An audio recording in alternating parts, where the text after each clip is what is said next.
ইরানের সাথে যুদ্ধে জয়ী হতে মার্কিন প্রেসিডেন্ট ডোনাল্ড ট্রাম্পের গায়ে হাত রেখে আশীর্বাদ করছেন ধর্মীয় নেতারা। বৃহস্পতিবার হোয়াইট হাউসের ওভাল অফিসে দেখা গেল এমনই এক নজিরবিহীন দৃশ্য।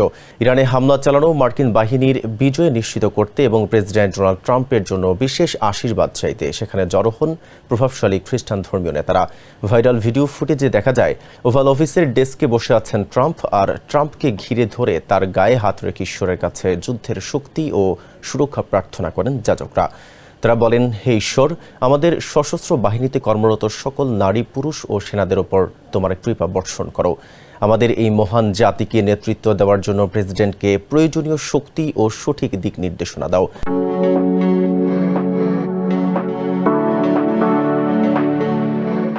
তবে ট্রাম্পের জন্য ধর্মীয় নেতাদের এমন প্রকাশ্য আশীর্বাদ ও প্রার্থনা দৃশ্য সামাজিক যোগাযোগ মাধ্যমে ছড়িয়ে পড়তেই শুরু হয়েছে তুমুল সমালোচনা। অনেকেই এই ঘটনাকে কাণ্ডজ্ঞানহীন, আপত্তিকর এবং ধর্মীয় আবেগের অপব্যবহার বলে অভিহিত করেছেন।